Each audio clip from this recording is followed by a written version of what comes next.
So this is the instructions for the number 10 open end. It's such a cool invitation. It's perfect for those of you who have lots of information.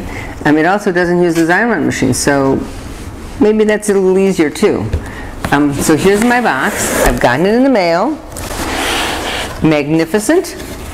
They do such a lovely job in sending this stuff out. I'm always so impressed. And you open it up, and here's all the stuff. And you'll get a instruction list, and it'll have your whole list of what's in here. But let me go through it with you. So here is the decorative top layer, which is this, and it's cut to size. Remember that. You don't have to cut these at all. This is the back layer that is back here and wraps all the way around to the front. And so that's these. This is the ribbon that goes here, although there are alternative fastenings, and I'll show you them on this one, but this invitation comes with ribbon. And then this is the all the number 10 open-end envelopes.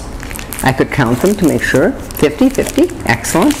And this is the paper which we're going to use to do the invitation. So now I can get rid of the box and get to work.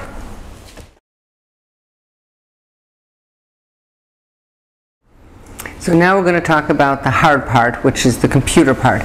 For those of you who are younger than me, it won't be so hard.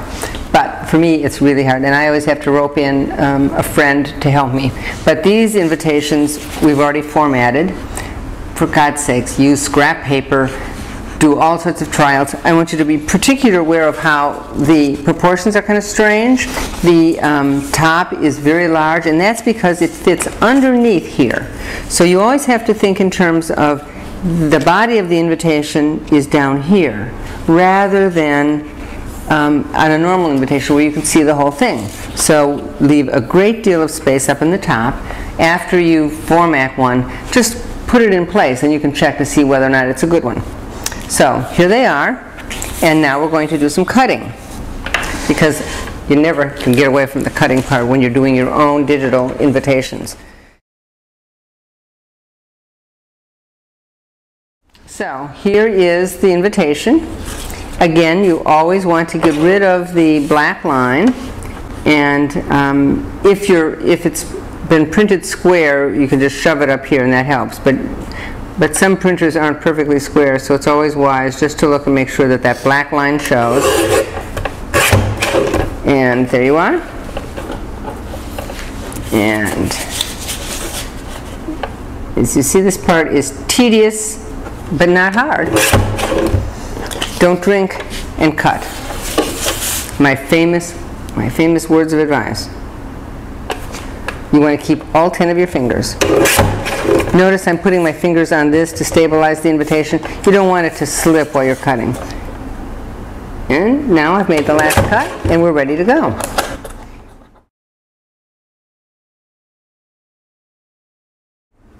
So we've cut both layers now, and you notice that they are different lengths, so it has a sort of a booklet feel.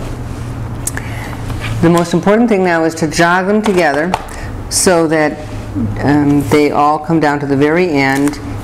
You can fold this over to make sure that everything looks perfect.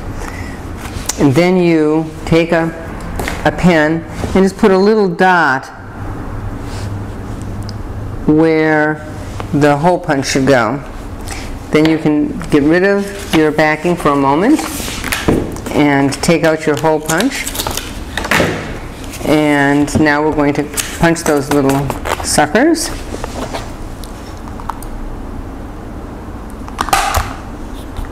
There's one.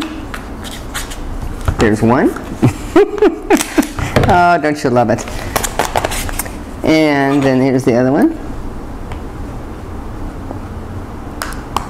These don't have to be exactly perfect. It doesn't show. It's completely covered, as you're about to see. So there they are. And they're fairly close. And as I said, now that I've jogged it, it's Perfect. And now I'm going to first do the ribbon one. That's the solution for this invitation. So the instructions call for 8 inches. So I'm going to mark out my 8 inches and cut it.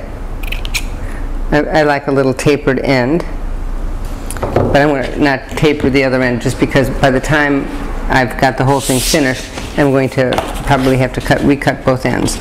So now the trick is to feed it. And this is the challenge on this invitation, is to get it through these little holes. So I always take it off like that and do it one at a time. I'm putting my invitation layers through. And then my top layer. And then you start to work on the other side, and the trick with that is to not lose these. So that side's done. And now I'm going to do this side. As you can see, this is probably the most time-consuming part of this invitation. I don't know if you can see this very well, but you just go like that, and then you have to kind of reach under here and attach it to the other 3 pieces. Okay, so there we are, and now it's complete, this part, and then we're going to quickly slide it through the front piece, and we're ready to tie our little knot. There is enough ribbon in this kit for you to make a bow if you want. I'm a knot kind of girl. I love knots. So now comes a little knot. It helps if you have small fingers. This is an issue to bring up with your parents. There's my little knot. And as you see, my ends are all hooky, and I just trim them.